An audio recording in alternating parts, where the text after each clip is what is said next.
Hello, you tired little peeps. It's that time once again. So let's snuggle up fast because tonight we're traveling back in time to walk the stone streets of the empire, observing the strict laws and orderly punishments that governed the citizens of ancient Rome. So if you are new to the channel or returning, liking the video significantly helps. Also, please let me know where you're listening in from and what time it is for you. Now get comfortable and let's begin. To understand how crime was punished in ancient Rome, one must first understand how the Romans viewed the concept of order. For the Roman mind, order was not merely a preference, it was a divine necessity, a reflection of the cosmos itself. The law was the instrument through which this order was maintained. It was a heavy, slow-moving machine, built upon centuries of tradition, statutes, and imperial decrees. When we speak of punishment in this ancient context, we are not speaking of a uniform system of rehabilitation as we might understand it today. We are speaking of a system designed to restore balance, to compensate for loss, and perhaps most importantly, to demonstrate the overwhelming power of the state and the social hierarchy. The foundation of this legal landscape was laid early in the Republic with the 12 Tables, created around 450 BC. These bronze tablets, displayed in the Roman Forum, were the first attempt to codify the rights and duties of the citizen. They were procedural and specific. They did not speak in broad philosophical terms about justice, but rather in precise, dry instructions regarding property, debt, and behavior. Even in these early days, the punishment was often severe, yet it was strictly regulated. The law sought to prevent the chaos of blood feuds by imposing state-sanctioned retribution. If a person broke a limb of another, the law dictated retaliation in kind, unless a financial settlement could be reached. This brings us to a crucial distinction in Roman legal thought: the difference between public crimes, known as crimina, and private wrongs, known as delicta. Most offenses that we would consider crimes today, such as theft or minor assault, were classified as delicta. These were viewed as private matters between individuals. The state did not step in to prosecute a thief in the same way a modern district attorney would. Instead, it was the responsibility of the victim to bring the accused to justice. The punishment for these private wrongs was almost exclusively financial. It was a matter of compensation. A thief caught in the act might be required to pay 4 times the value of the stolen goods. If the theft was discovered later, the penalty might be double the value. This system turned the administration of justice into a complex series of negotiations and lawsuits, a dry and dusty process of valuations and debts that could drag on for months. However, when an act threatened the safety of the community or the authority of the state, it became a crimen.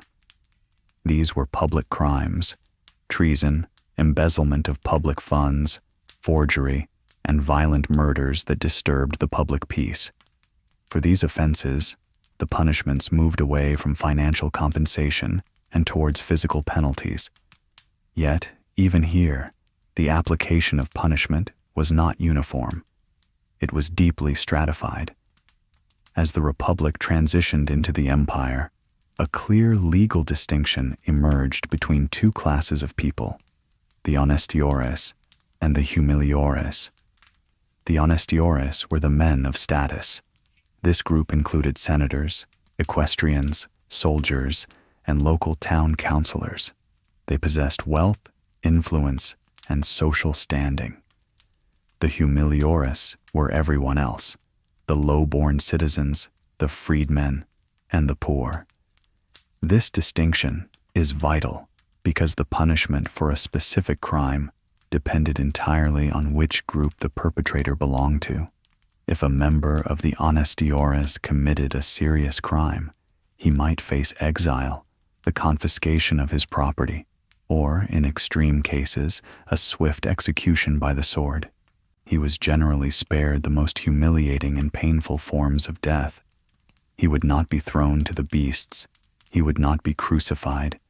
His status shielded him from the physical degradation that defined the punishments of the lower classes. For the humiliores, the law was a much harsher reality. For the same crime that might get a nobleman exiled to a comfortable island, a low-born citizen could face forced labor in the mines, burning at the stake, or crucifixion. The logic was that the body of the poor man was his only asset. Since he could not pay with money or status, he paid with his physical form. This class-based system was not seen as corrupt or unfair by the average Roman. Rather, it was seen as an appropriate reflection of the natural hierarchy. The state valued the lives of the elite more highly than the lives of the masses, and the penal code was simply a mirror of this social truth. Before the state even became involved, however, there was another layer of punishment that occurred behind the closed doors of the Roman home. This was the domain of the paterfamilias, the male head of the household. In the early Roman period, and to a lesser extent during the Empire, the father held the patria potestas, the absolute power of the father. This power extended over his children, his wife in certain marriages, and his slaves. Legally, he had the power of life and death within his own family. If a son committed a crime, the state might defer to the father to carry out the punishment. There are recorded instances of fathers holding private trials for their sons who were accused of treason or other serious offenses. These domestic tribunals were solemn affairs, often involving a council of family friends and relatives to ensure the decision was not made in pure anger. If the son was found guilty, the father had the legal right to order his execution. While this extreme exercise of power became rare in the later imperial period as public courts took over, it illustrates the deep-seated belief that discipline and punishment began at home, effectively independent of the state's interference. For the enslaved population, who fell under the absolute authority of their masters, punishment was a daily possibility. A slave was not a subject of the law in the same way a citizen was. They were objects of property. If a slave committed a crime against a third party, the master was liable for the damage, much like the owner of an animal that causes destruction. But if the slave committed an offense within the household, laziness, theft of food, or disobedience, the punishment was entirely at the master's discretion. The tools of this domestic discipline were varied. The whip and the rod were common. For more serious internal offenses, a slave might be sentenced to the ergastulum, a private prison often located underground or in a remote part of a rural estate. Here, slaves worked in chains, sleeping in cramped conditions, effectively disappearing from the world while still remaining on their master's property. This was private justice, administered without judges or juries, regulated only by the master's temperament and economic interests. When we move beyond the household and back into the public sphere, the administration of justice for public crimes fell to a variety of magistrates. In the city of Rome, the urban praetor was the primary judicial official for citizens. He did not act as a judge in the modern sense, but rather as an administrator who determined if a case had legal standing. If it did, he would appoint a iudex, a private judge or a panel of jurors, to hear the facts. These trials were public spectacles, held in the forum. Lawyers, often trained in rhetoric more than strict legal theory, would deliver long, elaborate speeches. They would call upon character witnesses and appeal to the emotions of the crowd and the jury. But for the vast majority of common crimes, petty theft in the market, brawls in the tavern, the disturbances of the night. There was no elaborate trial in the forum. These matters were often handled summarily by lower-level officials.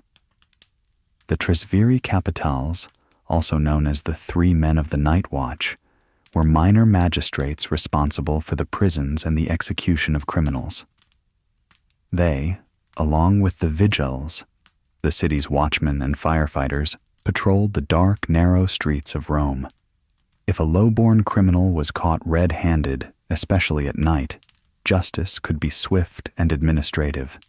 There was no need for the high drama of a senatorial trial for a common burglar.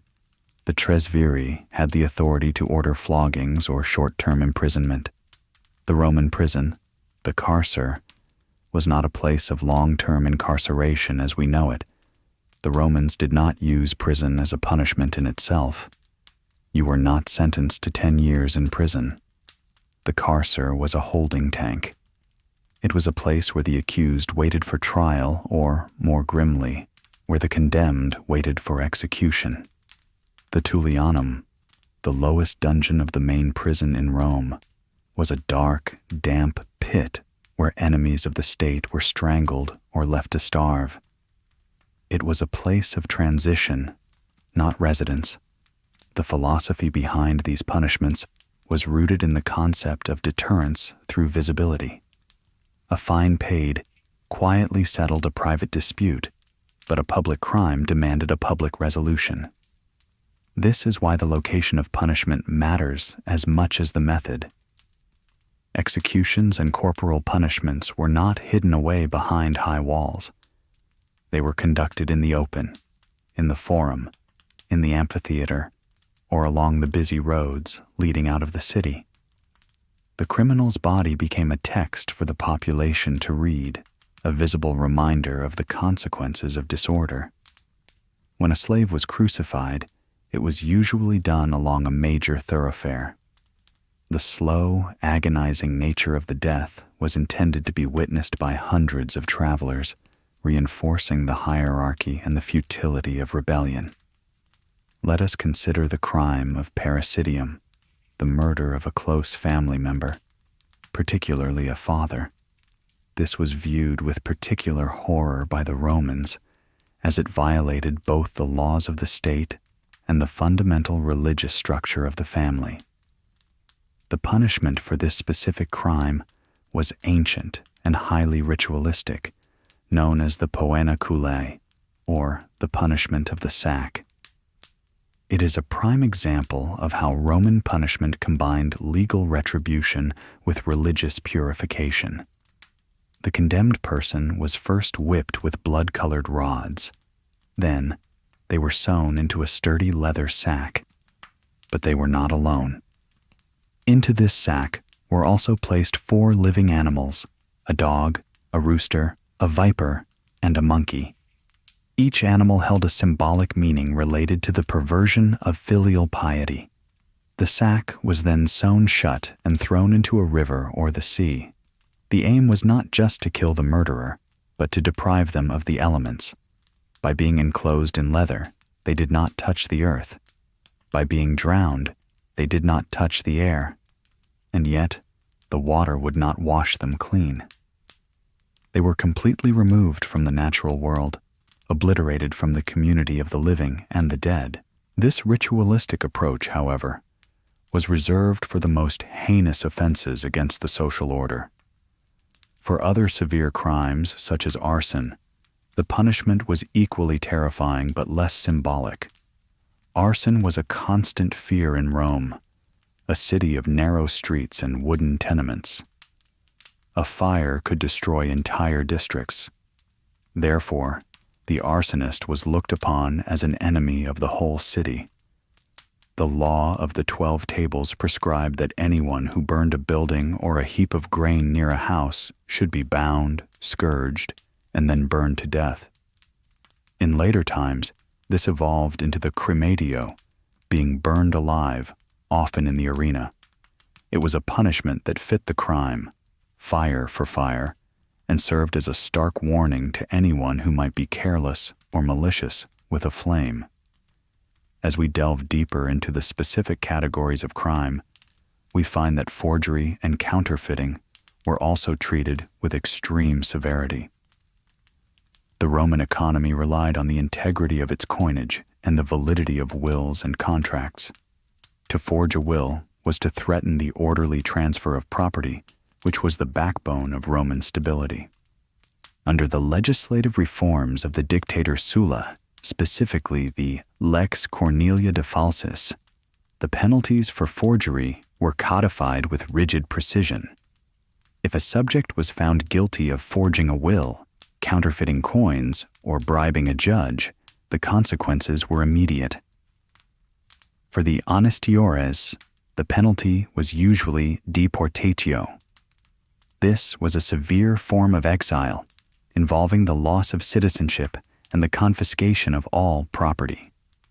The individual was legally erased from Roman society and shipped off to a remote island, never to return. However, if a member of the humiliores committed the same act of forgery, the state saw no utility in mere exile. Instead, they were often sentenced to the mines, a punishment known as damnatio ad metalla, or they faced execution. The logic remained consistent. The wealthy paid with their lives' accumulation of status and goods. The poor paid with their labor and their bodies. The sentence of damnatio ad metalla is worth examining in detail, as it served as the backbone of the Roman penal system for the lower classes and slaves. Rome required vast amounts of raw materials, gold, silver, iron, and lead, to fuel its economy and its legions. The mines were the engines of this production, and they ran on the blood of the condemned. To be sentenced to the mines was essentially a delayed death sentence. Legally, a person condemned to this fate became a servus poenae, a slave of the punishment. They lost their free status, their rights, and their previous identity. They were no longer citizens, or even regular slaves owned by a master. They were property of the imperial treasury. The conditions within these mines were designed to extract maximum labor before the inevitable collapse of the worker. In the copper mines of Cyprus or the gold mines of Dacia, men worked in narrow, unventilated tunnels. The work was continuous. Shifts were long, often lasting until the worker physically could not lift the pickaxe.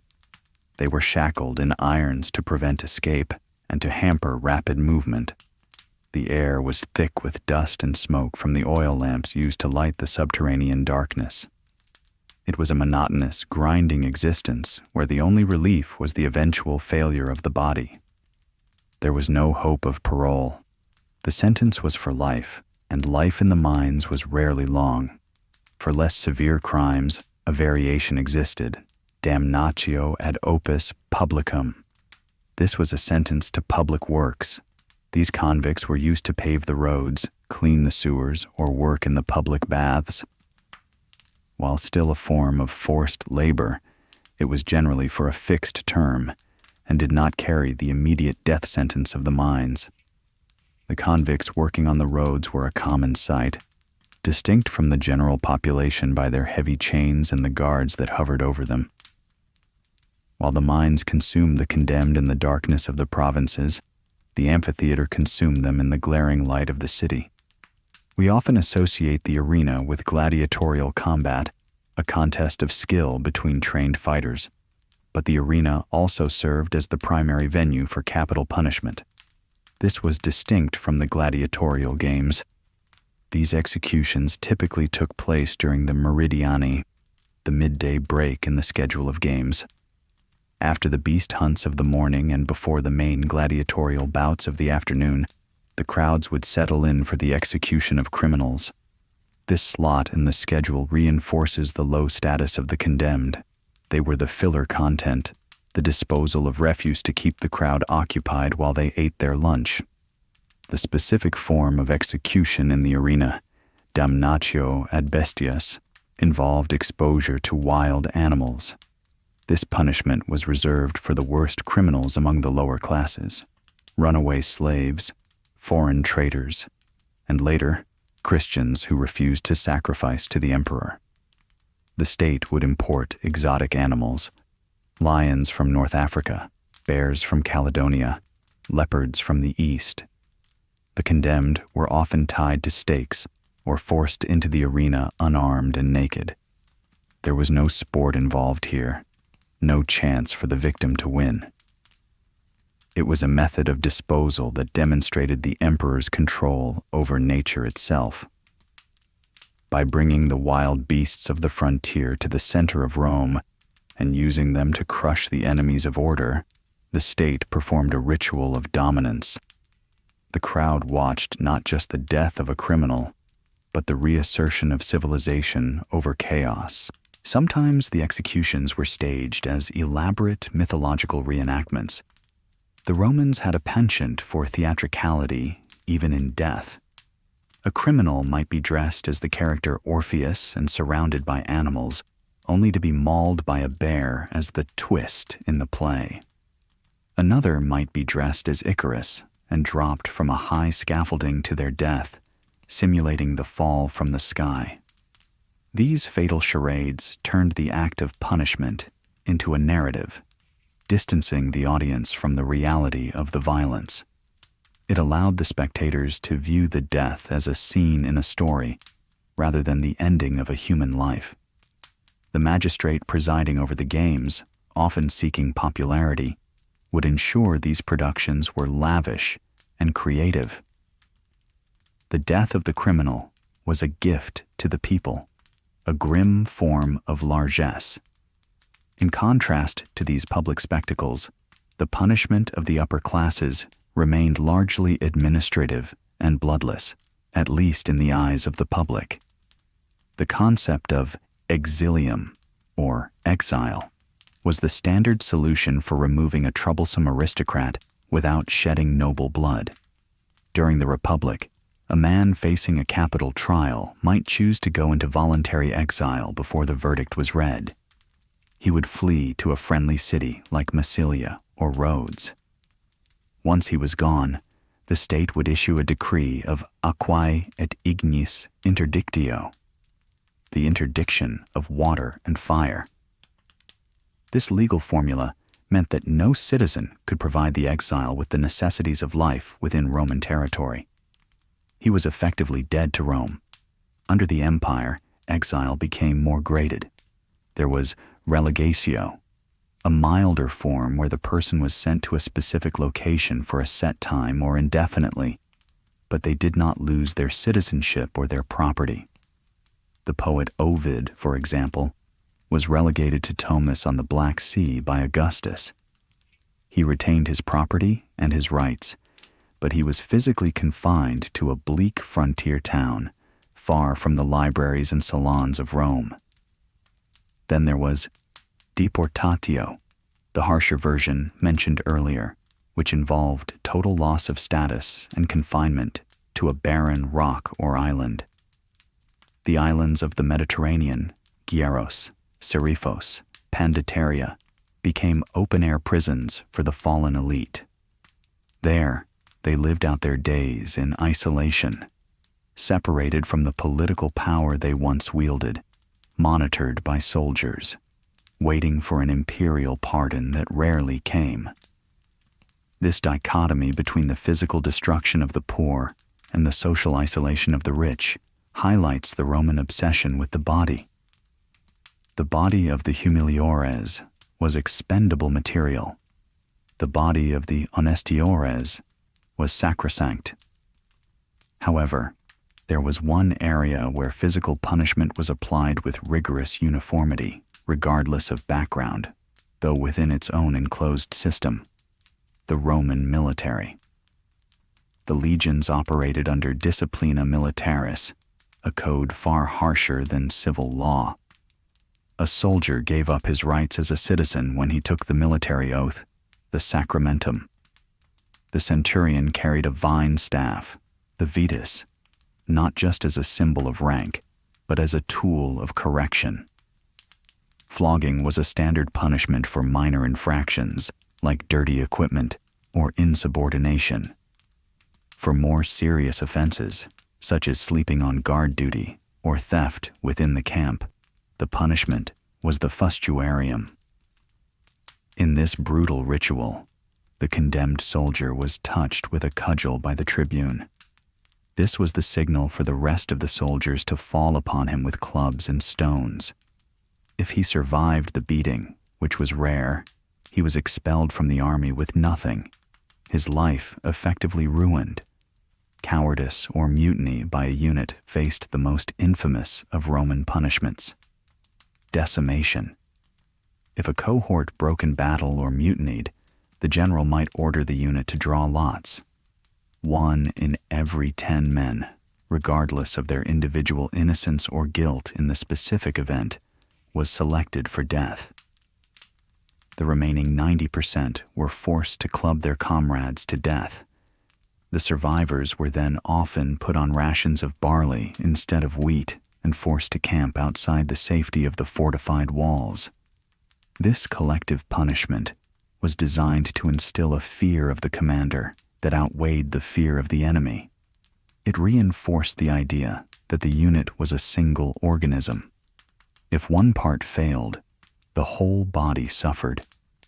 While decimation became rare in the later empire due to the value of trained manpower, it remained a terrifying potentiality in the mind of every legionary. Moving away from the legions and back to the city, we must consider the prisons themselves in more detail. As previously noted, the prison was a place of transit. The Carcer Tullianum in Rome is the most famous example. It was a small, cramping facility located at the foot of the Capitoline Hill. The upper level was visible from the street, but the lower level, the Tullianum proper, was a circular dungeon originally built as a cistern. It was accessible only through a hole in the ceiling. The Roman historian Sallust described it as disgusting and vile by reason of the filth, the darkness, and the stench. It was here that high-profile enemies of the state, such as the Gallic chieftain Vercingetorix or the conspirators of Catiline, were lowered. Execution in the Tullianum was usually by strangulation. An executioner would descend into the pit, loop a rope around the prisoner's neck, and end their life in the dark. The bodies were then often hooked and dragged out to the Gemonian stairs, a flight of steps leading down to the forum. There, the corpses were left to rot in public view, abused by the mob and scavenged by dogs, before eventually being dragged with hooks to the Tiber River and thrown in. This process, dragging the body through the streets, was the final humiliation, denying the deceased a proper burial, which the Romans believed was necessary for the soul to find rest. The denial of burial was a significant part of the punishment for capital crimes. For the Romans, the relationship between the living and the dead was transactional. The living provided rights and memory. The dead provided protection and avoided haunting the living. To be denied burial was to be condemned to an eternal wandering. Therefore, the phrase "to be thrown to the Tiber" was not just a description of body disposal, it was a curse. Families of the condemned would often beg or bribe magistrates for the right to retrieve the body and give it a quiet cremation. Whether this request was granted depended entirely on the political climate and the mood of the emperor. In times of civil war or high treason, the bodies were almost always denied to the families, ensuring the punishment extended beyond death. Crucifixion, the most well-known Roman punishment, was another method designed to maximize visibility and delay death. It was originally a punishment used by the Persians and Carthaginians, adopted by Rome primarily for slaves, pirates, and enemies of the state. It was rarely used on citizens until the later empire. The mechanics of crucifixion were calculated to produce agony without immediate lethality. The victim was usually scourged first, stripping the skin from the back. They were then forced to carry the crossbeam, the patibulum, to the place of execution. The upright posts were often permanently fixed in the ground at designated execution sites outside the city walls.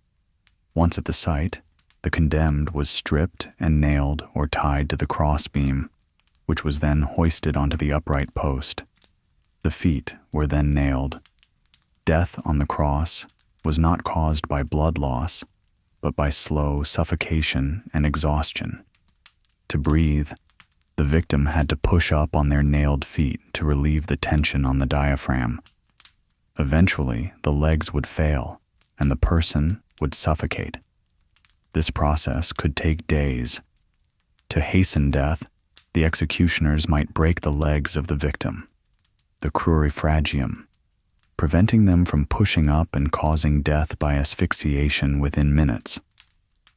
The bodies were often left on the crosses until they disintegrated, serving as grim billboards, advertising the price of resistance along the Appian Way and other major roads.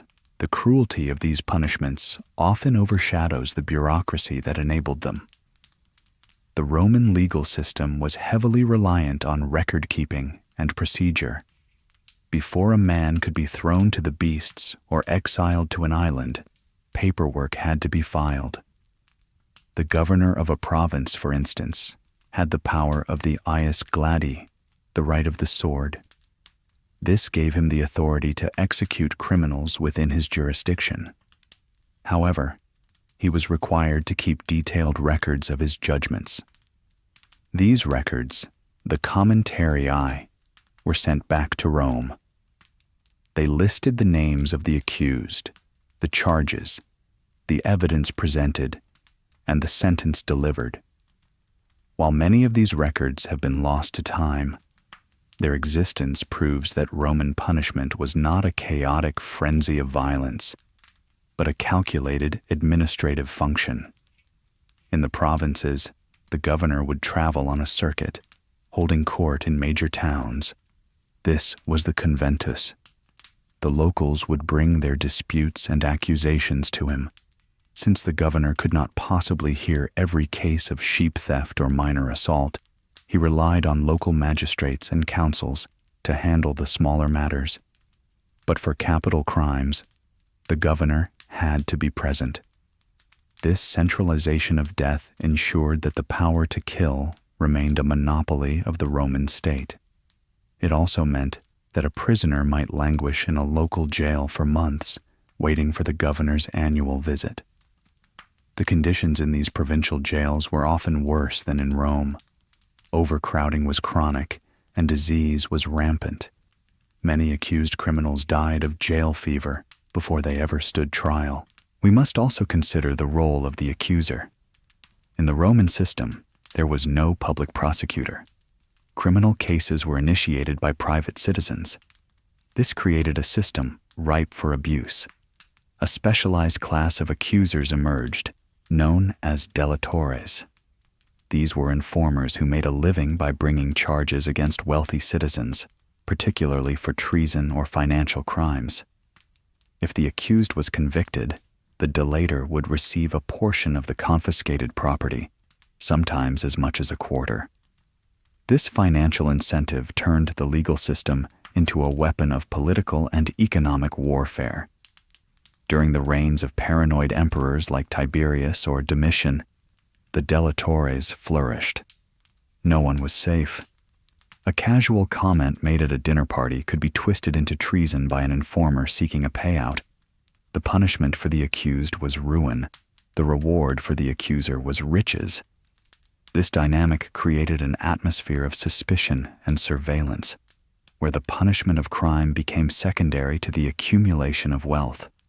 Torture was another integral part of the judicial process, but like everything else in Rome, it was regulated by status. For a long time, the torture of Roman citizens was illegal.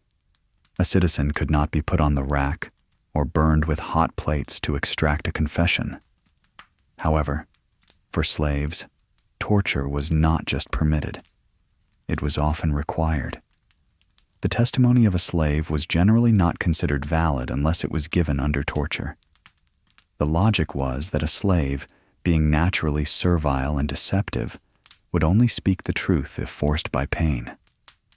If a master was murdered in his home, all the slaves of the household were subject to torture and execution. This was based on the principle of collective responsibility. The slaves should have protected their master.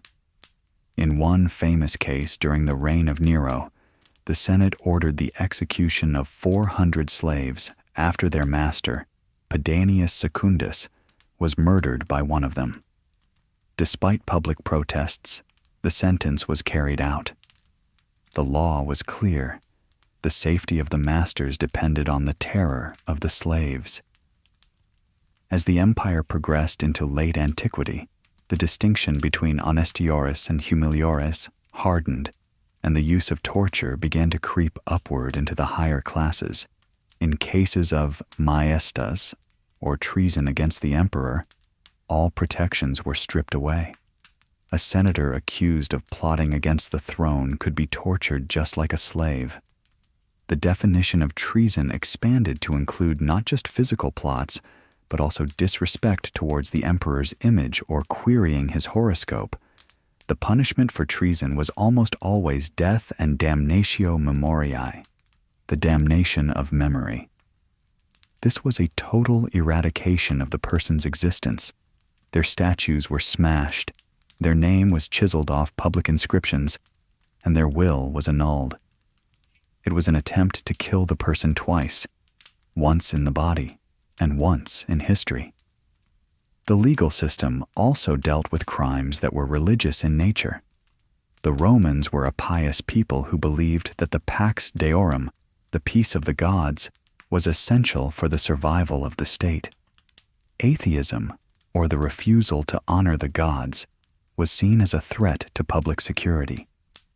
This is why the early Christians were persecuted. It was not necessarily because of their theology, but because their refusal to sacrifice to the state gods was viewed as a political act of disloyalty that endangered the empire.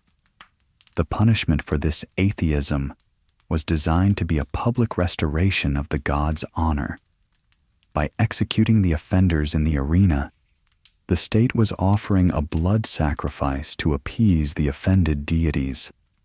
Another specific religious crime was that of the Vestal Virgins.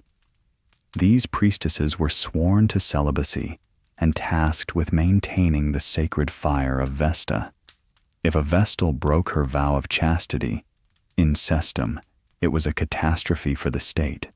However, because a Vestal's body was sacred, she could not be executed by ordinary means. No blood could be shed. The solution was burial alive. The condemned priestess was taken to the Colline Gate, placed in a small underground chamber stocked with a lamp, a loaf of bread, and a little water and milk. The chamber was then sealed with earth, leaving her to die of suffocation or starvation. This method allowed the state to claim they had not technically killed her. They had simply removed her from the world and left her fate to the goddess. Her lover, the man who had violated the vow, was simply beaten to death in the forum. Sexual crimes in general were treated with a mix of severity and indifference, depending on the status of the participants. Adultery, adulterium, was made a public crime by Augustus. A father had the right to kill his daughter and her lover if he caught them in the act in his own house. A husband could kill the lover if the lover was of low status, a slave or a gladiator, but he could not kill his wife. He was, however, required to divorce her and prosecute her. If convicted, the woman lost half her dowry and a third of her property and was exiled to an island. She was forbidden to remarry. The man was also exiled to a different island. Rape, stuprum, was also punished, but the definition was narrow. It generally applied to the violation of a respectable citizen woman or boy. The rape of a slave was considered property damage. The penalty for the rape of a citizen was often death, or at least deportation, but convictions were difficult to secure without the modern concept of forensic evidence. Theft, as mentioned earlier, was usually a civil matter, but sacrilegium, The theft of sacred objects from a temple was a capital crime. Temples served as banks in the ancient world, storing not just votive offerings, but also the wealth of private individuals. Robbing a temple was an attack on both the gods and the economy. The punishment was typically death, often by being thrown to the beasts or burned alive. The severity reflected the need to protect these unprotected repositories of wealth. Kidnapping, or plagium, was another serious concern. The term originally referred to the theft of slaves, but it extended to the kidnapping of free people to sell them into slavery. In a world where identity papers were non-existent and travel was slow, it was terrifyingly easy for a free person to disappear on a lonely road and reappear in a slave market on the other side of the Mediterranean. The Lex Fabia dealt with this crime. The penalty was originally a fine, but later emperors made it a capital offense, punishable by the mines or crucifixion. This hardening of the law reflects the state's struggle to control the banditry that plagued the countryside. Banditry, or latrocinium, was a constant background noise in the Roman world. Bandits were not just common thieves. They were organized groups, often composed of runaway slaves, deserters, and impoverished peasants. They operated in the mountains and forests, preying on travelers and isolated estates. The state viewed them as a rival source of power. When caught, bandits were denied any legal rights. They were often tortured to reveal their accomplices and then crucified on the spot or sent to the arena. The hunt for bandits was a military operation, not a police one. Soldiers would be dispatched to sweep the hills, burning hideouts and executing suspects summarily. In the realm of commerce, the Romans had strict laws regarding weights and measures. The aediles were the magistrates responsible for market regulation. A merchant caught using false weights to cheat customers could be flogged, fined, or exiled. In the later empire, as inflation soared and the economy crumbled, the state became obsessed with price controls. The Emperor Diocletian issued his famous edict on maximum prices, which set a ceiling for the cost of thousands of goods and services. The punishment for violating this edict was death. While the law proved impossible to enforce and was eventually abandoned, it illustrates the Roman tendency to use the ultimate punishment to solve structural economic problems. Let us pause to look at the professionals who carried out these sentences. The executioner, the carnifex, was a figure of dread and pollution. He was usually a slave or a criminal himself who had been spared death on the condition that he kill others. He was forbidden to live within the city limits of Rome. He could not dine with citizens or enter the temples. His touch was considered unclean. Yet, he was an essential cog in the machine of justice. He maintained the tools of his trade, the ropes, the hooks, the swords, and the crosses. In the provinces, soldiers often acted as executioners, a duty that was seen as just another part of their service to the emperor. The medical profession also intersected with the penal system. Physicians were sometimes called upon to certify that a person was fit to undergo torture or to revive a victim so that the torture could continue. In a strange twist, the bodies of executed criminals provided the only opportunity for anatomical study. While human dissection was generally taboo, the mangled remains of those killed in the arena or executed by the state were sometimes quietly studied by doctors like Galen to understand the internal structure of the human body. The criminal, in death, contributed to the advancement of science, however unwillingly. We must also mention the concept of asylum. In the Greek world, temples were sanctuaries where a criminal could seek refuge. The Romans were less enthusiastic about this tradition, seeing it as an impediment to justice. However, the statues of the emperor provided a form of sanctuary. A slave fleeing a cruel master could run to a statue of Caesar. While touching the statue, he could not be harmed. This prompted a legal review of his treatment. If the master was found to be excessively cruel, he might be forced to sell the slave to a kinder owner.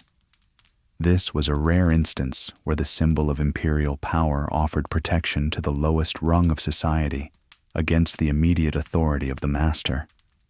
The prisons themselves, beyond the Tullianum, were often improvised.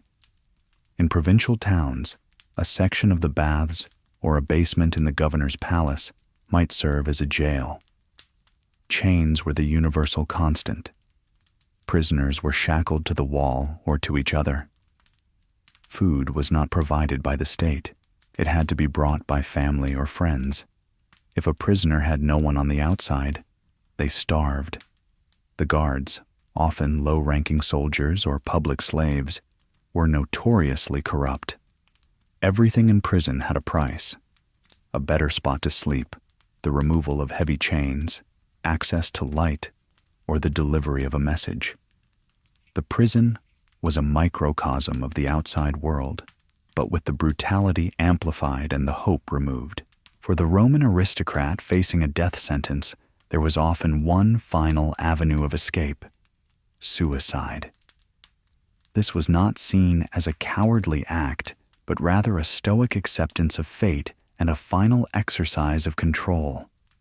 In the context of the law, suicide had a very practical purpose. If a man was condemned and executed by the state, his property was confiscated. His family would be left destitute.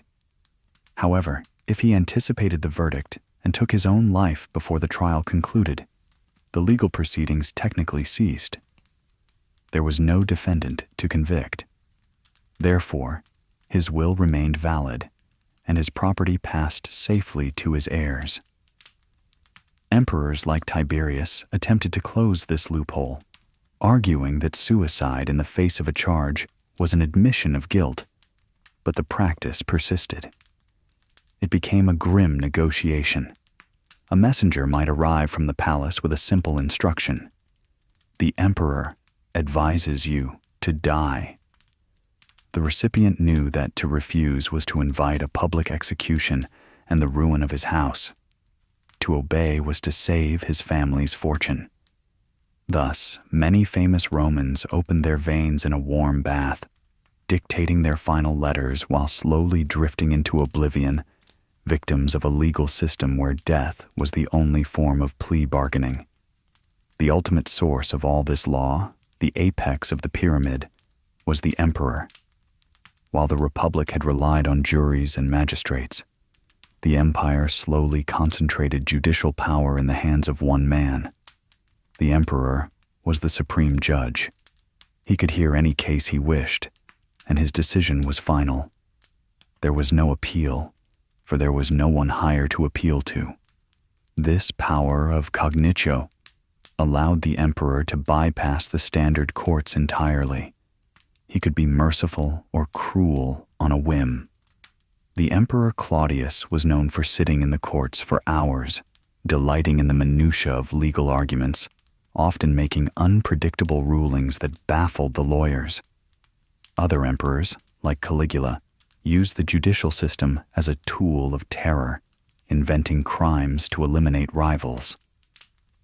One of the most significant powers the emperor held was the power of rescript. A governor in a distant province or a private citizen could write a petition to the emperor asking for a legal clarification on a specific point. The emperor, usually through his council of legal advisors, would write a reply at the bottom of the petition. This reply, the rescript, became binding law. Over centuries, these thousands of administrative replies formed a massive, disorganized body of case law. It was a system built on specific answers to specific problems, rather than a grand, unified theory of justice. This meant that Roman law was constantly evolving, accumulating layer upon layer of imperial opinion. Creating a dense thicket of regulations, that only the most learned jurists could navigate. These jurists, men like Ulpian, Papinian, and Gaius, were the silent architects of the Roman legal mind. They were not lawyers who argued in court. They were scholars who wrote vast commentaries on the law.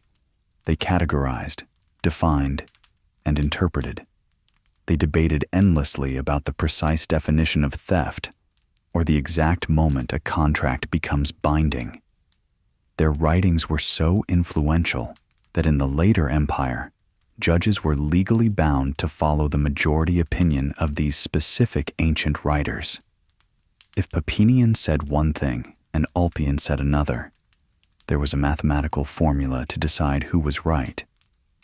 The intellectual energy of the Roman legal system was spent on these dry, academic categorizations, trying to impose a perfect logical structure on the messy reality of human behavior. As the empire expanded, the application of Roman law faced a geographic challenge. How do you apply the laws of a single Italian city to the deserts of Syria or the damp forests of Britain? Initially, Roman law only applied to Roman citizens. The local populations lived under their own local laws, Greek law in the east, tribal law in the west. But in 212 AD, the Emperor Caracalla issued the Constitutio Antoniniana, a decree that granted Roman citizenship to almost every free inhabitant of the empire. Overnight, millions of people became subject to Roman civil law. This was not done out of generosity, but likely to increase tax revenue, as citizens paid inheritance taxes that non-citizens did not. The result was a massive homogenization of legal practice. The local traditions were slowly ground down and replaced by the standardized, bureaucratic procedures of Rome. A farmer in Egypt now had to draft his will according to the same rules as a shopkeeper in Ostia. Yet, even within this unified system, new fears spawned new crimes. One of the most pervasive fears in the Roman mind was that of beneficium, poisoning and sorcery. The Romans did not distinguish clearly between a poisoner and a witch. Both used secret knowledge and natural substances to cause harm. The fear of magic was the fear of the uncontrollable. If a man could kill his neighbor by whispering a spell or burying a cursed tablet, the defixio, then no amount of guards could protect him. The law treated magic with extreme hostility. The 12 tables forbade singing away another man's crops. By the time of the empire, the possession of magical books was a capital crime. The punishment for sorcerers was often cremadio, burning alive. This was intended to purify the community from the spiritual pollution of the magic. It was a crime where the burden of proof was often low and the hysteria high. A sudden illness, a bad harvest, or an unexplained death could lead to accusations of witchcraft, and once the accusation was made, the torture chambers ensured a confession. The concept of the informer, or delator, mentioned previously reached its peak of efficiency in these cases of hidden crimes. Since magic and treason were done in secret, the state relied on the betrayal of intimates. Slaves were bribed to spy on their masters. Wives were encouraged to report their husbands. The sanctity of the private home was dissolved by the need for state security. This atmosphere of surveillance meant that the punishment of crime was not just a reactive measure, but a proactive tool of social control. The state did not just want to punish the guilty, it wanted to make everyone afraid of being accused. In the commercial sphere, the law was equally rigorous regarding the transport of goods. The annona, the grain supply of Rome, was the lifeline of the city. Rome consumed a massive amount of grain imported from Egypt and North Africa. The ship owners, or navicularii, who transported this grain were subject to strict regulations. If a ship sank, the law had to determine if it was an act of God or an act of fraud. Did the captain scuttle the ship to sell the grain on the black market? Detailed investigations were conducted. If a shipowner was found guilty of diverting the grain, the punishment was death. The state could not afford to let the mob go hungry. The security of the food supply was a matter of national security, and the commercial laws reflected this priority. Another area of strict regulation was the status of the colony, the tenant farmers. As the economy of the later empire declined, the government needed to ensure that the land continued to be farmed to pay taxes. The solution was to bind the farmers to the soil. The colony, who were originally free tenants, were legally forbidden from leaving the land they worked. If they fled, they could be chained and returned like runaway slaves. While they were not slaves in the full sense, they could marry and own limited property. They were unfree. This legislation laid the groundwork for the serfdom of the Middle Ages. The punishment for a landlord who accepted a runaway colonist was a heavy fine. The state was freezing the social structure in place, using the law to turn the population into fixed units of economic production. The administration of justice also involved the vigils, the night watchmen of Rome. Established by Augustus, these men were freedmen who served as both firefighters and police. They patrolled the streets at night, carrying buckets and axes for fires and clubs for criminals. They dealt with the petty crime that flourished in the darkness, burglary, assault, and the dumping of filth in the streets. They had the power to administer summary justice for minor infractions. If a shopkeeper was caught selling underweight bread, the vigiles could destroy his goods and flog him on the spot. Their stations, scattered throughout the city, served as local precincts where order was maintained on a block-by-block basis. They were the first line of defense against the chaos of the urban night. We must also consider the role of the curator, a government official appointed to oversee the finances of a town. In the later empire, local town councils went bankrupt. The civic pride that had built the temples and baths of the early empire evaporated as the tax burden became unbearable. The central government stepped in, appointing curators to manage the books. If a town councilor, a decurion, failed to collect the required taxes from his district, he was personally liable for the shortfall. This responsibility became a form of punishment in itself. Men would flee their homes to avoid being elected to the town council. The government responded by making the office hereditary and mandatory. To be a leading citizen became a life sentence of debt and state harassment. The legal structure that once empowered the local elite now imprisoned them. In the military camps on the frontiers, the military law, ius militare, continued to function as a separate universe.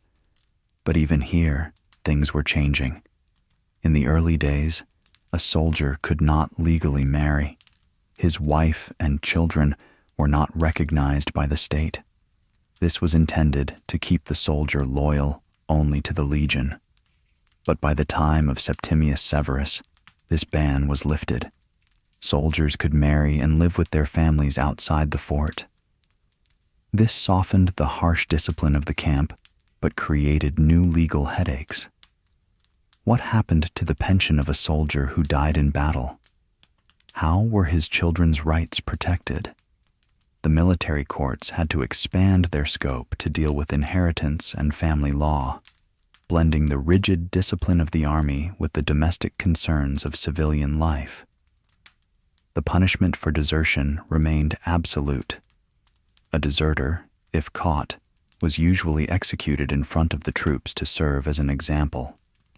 But as the empire struggled to find recruits, the definition of desertion became more fluid. Sometimes, deserters were simply branded with a hot iron and returned to service.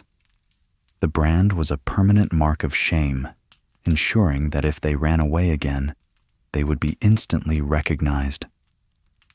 This pragmatic approach, choosing to recycle a damaged soldier rather than kill him, reflects the desperation of the later empire. The ideal of rigid discipline had to compromise with the reality of a shortage of men. Throughout all these layers of law, from the emperor's rescript to the centurion's vine staff, the underlying principle remained the protection of the res publica, the public thing. The individual was always secondary. Justice was not about fairness to the accused. It was about the health of the state. If an innocent man had to die to ensure the terror of the law was maintained, it was considered a necessary sacrifice. The Roman figure of justice did not wear a blindfold to be impartial. She watched with open eyes to see who was strong and who was weak, and she weighed them accordingly. As we approach the end of our survey of Roman punishment, we must look at how these systems began to collapse and transform. The legal machinery, so precise and heavy, began to rust as the central authority waned. In the final days of the West, the law became a weapon of the strong against the weak without the mediating influence of the state. The local warlord replaced the magistrate. The private prison replaced the public jail. But the legacy of Roman law, with its obsession for written records, definitions, and hierarchy, would survive the fall of the city, embedded in the codes that would govern Europe for the next 1,000 years. This survival was not accidental, but the result of a deliberate effort to codify the chaos of centuries into a single, coherent system. As the empire in the West began to fragment under the pressure of migrations and economic collapse, the center of legal gravity shifted east to Constantinople. Here, the Roman legal tradition found its final and most enduring expression. The Emperor Justinian, ruling in the 6th century, looked back at the 1,000 years of Roman law, the 12 tables, the resolutions of the Senate, the edicts of the praetors, and the endless rescripts of the emperors, and saw a mountain of contradictions. He appointed a commission, led by the jurist Tribonian, to sift through this massive library of legal history. Their task was to trim the fat, remove the obsolete, and resolve the conflicts. The result was the Corpus Juris Civilis, the body of civil law. This monumental work is the reason we know so much about Roman crime and punishment today. It preserved the legal logic of Rome in amber. While the physical empire was shrinking, the intellectual empire was being fortified. In the Digest, a section of the Corpus, we find the collected wisdom of the great jurists regarding every conceivable crime. We read about the specific distinctions in theft: furtum manifestum, when the thief is caught in the act, versus furtum enec manifestum, when he is not. We read about the precise definition of intent in murder cases. This codification was an act of preservation against the coming Dark Ages. It ensured that even when the legions were gone and the aqueducts ran dry, the Roman idea of justice, regulated, written, and hierarchical, would persist. However, the nature of punishment itself underwent a shift with the rise of Christianity as the state religion. While the brutality of the Roman penal code remained, the symbolism changed. Constantine, the first Christian emperor, abolished crucifixion. He did not do this out of a modern sense of humanitarianism, but because the cross had become a sacred symbol of Christ. It was no longer appropriate to use it for the execution of common thieves. The punishment was removed from the penal code, replaced by the furca, or, for more severe crimes, the pouring of molten lead down the throat. The arena, too, began to change.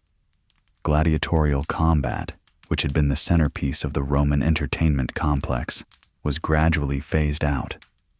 It was viewed by Christian critics not just as cruel, but as a form of idolatry, a sacrifice to the pagan demons of war and death. Yet the execution of criminals continued. the Christian state was still a Roman state, and it believed in the power of the sword. The executions simply lost some of their ritualistic pagan elements. They became more utilitarian. The damnatio ad bestias declined, not only for moral reasons, but because the economic infrastructure required to capture and transport thousands of lions and leopards from the edges of the empire had collapsed. It was simply too expensive to feed the beasts. Punishment became less about the spectacle of man against nature, and more about the direct application of state power. The Church also introduced a new mechanism into the legal system, the concept of sanctuary in a Christian context. While the pagan temples had offered limited asylum, the Christian churches became inviolable spaces. A criminal fleeing the magistrate could enter the church and claim protection. This led to a constant tension between the bishop and the governor. The bishop claimed the right to intercede for the sinner, to offer a chance for penance rather than execution. The governor demanded the body of the accused to satisfy the law. Often, a compromise was reached. The criminal was spared death, but was forced into exile or a monastery. This introduced the idea that punishment could be penitential, that the goal was not just to destroy the body, but to save the soul. As the Western Empire dissolved in the 5th century, the Roman legal structure merged with the customs of the Germanic kingdoms that replaced it. The Visigoths in Spain, the Franks in Gaul, and the Lombards in Italy all issued law codes that were a hybrid of Roman precision and tribal tradition. In these codes, we see the concept of Vergild gaining prominence. In the pure Roman law, a capital crime demanded a capital punishment. In the Germanic tradition, a murder could often be settled by paying a fixed sum of money to the victim's family to prevent a blood feud. The influence of Rome remained in the writing itself. The laws were written in Latin, using Roman legal terminology. But the spirit was changing. The absolute authority of the state to kill was being replaced by a system of negotiation and compensation between families. The prisons of Rome, like the Tullianum, fell into disuse. The great public works that required the labor of the damnatio ad opus publicum were no longer maintained. The roads cracked, the sewers clogged, and the need for convict labor vanished with the infrastructure it supported. Punishment became more immediate and local. Without a central state to ship a prisoner to a mine in Dacia or an island in the Aegean, justice was administered at the village level. It became swifter, less bureaucratic, and perhaps more arbitrary. The complex apparatus of appeals, rescripts, and joyous entries of governors faded into memory. Yet, the ghost of Roman law never truly left. In the monasteries of Europe, scribes continued to copy the Theodosian Code and later the Justinian Code. They preserved the Latin terms for judge, jury, and sentence. When the universities of Bologna and Paris began to rise in the Middle Ages, it was these Roman texts that they studied. The students learned that law was a science, a system of rules that could be organized and understood. The Roman distinction between the honestiores and humiliores would echo in the feudal distinction between the nobility and the peasantry. The Roman use of torture to extract confessions would be revived by the Inquisition. The Roman idea that the will of the prince is law would support the rise of absolute monarchies. In looking back at the Roman system of crime and punishment, we are left with an image of a society that was obsessed with order. They built walls of stone to keep out the barbarians, and they built walls of law to keep out the chaos of human behavior. It was a harsh system, often cruel, and deeply unequal.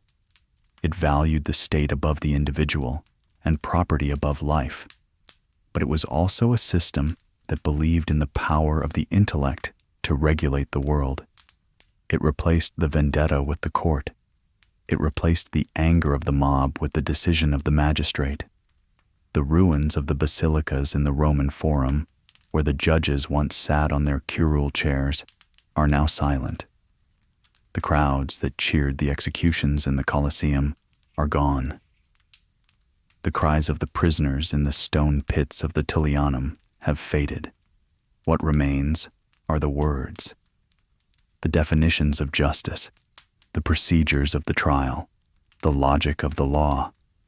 These words traveled through time, carried on parchment and papyrus, surviving fires and wars, to become the foundation of the legal systems we live under today.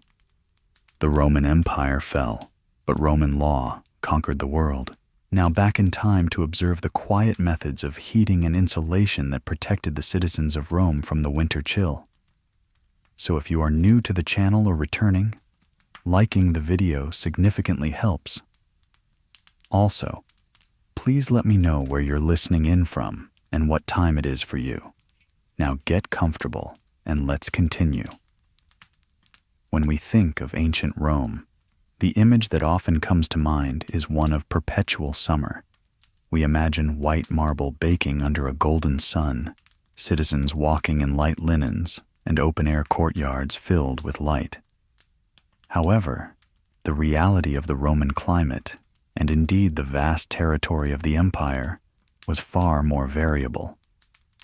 Winter was a significant season, and the struggle to stay warm was a constant, daily logistical challenge for everyone from the emperor down to the lowest slave.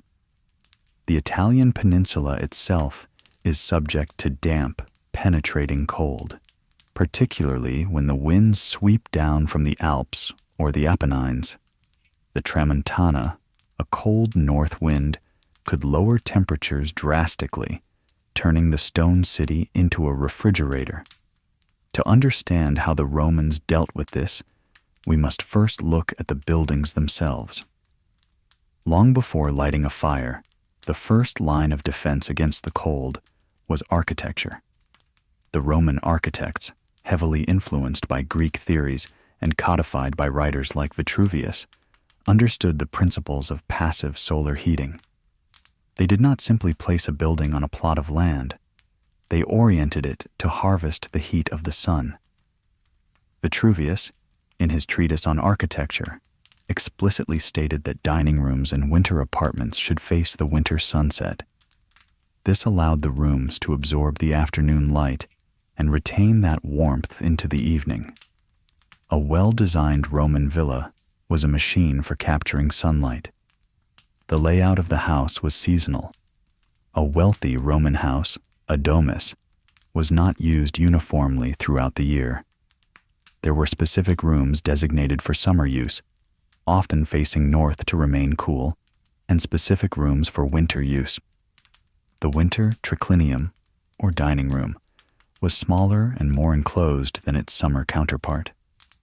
The ceilings were often vaulted, not just for aesthetic reasons, but because a lower, curved ceiling helped to trap heat and circulate it more effectively than a high, flat one. The walls were thick, constructed of Roman concrete, opus cementitium, faced with brick or stone. This thermal mass worked like a battery. During the day, the thick walls absorbed the solar energy. At night, as the temperature dropped, they slowly released that stored heat back into the interior. Windows were another critical factor. In the early Republic, glass windows were virtually unknown. Openings in the wall were necessary for light and air, but they were hemorrhages for heat. To combat this, the Romans used heavy wooden shutters. These shutters were solid, often reinforced with iron, and could be barred shut to seal the house against the wind. In the winter, a house might remain largely dark to remain warm. However, as technology advanced, the Romans began to use lapis specularis. This was not glass, but a form of transparent gypsum or mica that could be split into thin, clear sheets. Pliny the Elder describes how this material allowed sunlight to enter while keeping the cold wind out. It created a greenhouse effect. By the 1st century AD, these mica windows were common in the better homes and even in public baths, allowing the Romans to have light without freezing. Later, true window glass began to appear, though it was thick, cloudy, and usually cast in small panes, but it served the essential function of insulation. But passive heating could only do so much. When the deep winter set in, active heating was required. The most famous, though often misunderstood method, was the hypocaust. The word comes from the Greek for fire underneath. It is an engineering marvel that represents the pinnacle of Roman thermal management, yet it was not as ubiquitous as one might think. The hypocaust was primarily used in public baths, the thermae, and in the villas of the very wealthy. It was rare to find a hypocaust system in a standard apartment block, or insula, where the majority of the population lived. The mechanics of the hypocaust were ingenious in their simplicity and brutal in their fuel consumption. The floor of the room to be heated was raised off the ground. It was supported by stacks of tiles or brick pillars called pili. These stacks were usually about 2 feet high, creating a hollow space beneath the floor. The floor itself, the suspensura, was a thick layer of concrete and tile designed to hold heat. Outside the room, or in the basement, was the furnace, the prefurnium. Here, slaves would keep a fire burning constantly. The hot air and smoke from the fire were drawn under the suspended floor. As the hot gases circulated around the pillars, they heated the floor above. This system turned the entire floor into a radiator. The heat was gentle, uniform, and rising. It did not create drafts or smoke within the room itself. To increase efficiency, the system often included tubuli. These were hollow, rectangular clay pipes built inside the walls. The hot air from under the floor would be drawn up through these pipes in the walls and vented out through chimneys in the roof. This meant the room was heated from the floor and from the sides, creating a cocoon of warmth. Walking on a hypocaust floor in winter was a luxury. The tiles would be warm to the touch, allowing the occupants to wear light sandals or go barefoot even when it was snowing outside. However, the hypocaust was a hungry beast. It required a massive amount of wood or charcoal to maintain the temperature. The prefurnium had to be stoked day and night. This made the system incredibly expensive to run. It was an economic indicator of high status. Only those who could afford the fuel and the slave labor to process it could enjoy this central heating. For the bathhouses, the state or wealthy benefactors often subsidized the fuel costs. In private homes, it was often only a few rooms, the bath suite, and perhaps the main reception room, that were connected to the system. The bedrooms often remained unheated or relied on other methods. The fuel for these systems was a major logistical concern. The area around Rome and other major cities was often deforested to feed the furnaces. Wood had to be brought in from further and further away. Charcoal was preferred for the hypocaust because it burned cleaner and hotter than raw wood, reducing the amount of soot that would clog the underfloor passages. The production of charcoal was a major industry in the forests of the Apennines. Colliers would stack wood in mounds, cover it with earth, and slow burn it for days to produce the light, black fuel that powered the warmth of the city. For the vast majority of Romans who did not live in a villa with a hypocaust, the primary source of heat was the brazier, or foculus. This was a portable metal container, usually made of bronze or iron, standing on 3 or 4 legs. It was, in essence, a fire basket. The brazier was versatile. It could be moved from room to room. In the morning, it might be in the bedroom. In the evening, it would be moved to the dining area. It was filled with charcoal or glowing embers from a larger kitchen fire. The brazier was effective, but it was also dangerous. It produced heat, but it also produced carbon monoxide. The Roman writers were aware of the dangers of fumes. The poet Lucretius mentions the headache and the drowsiness that came from spending too much time in a sealed room with a charcoal burner. To mitigate this, the charcoal had to be of high quality, thoroughly carbonized, so it produced little smoke.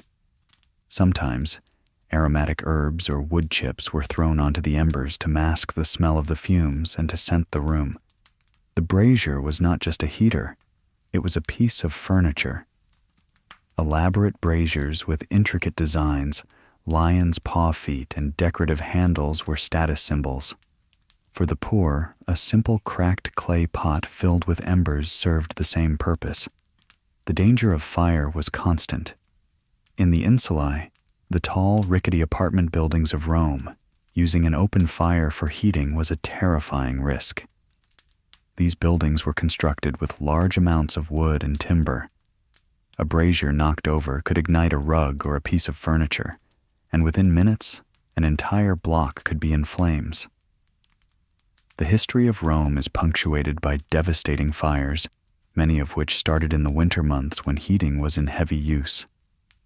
Because of this risk, many tenants in the upper stories of apartment blocks were forbidden from having open fires.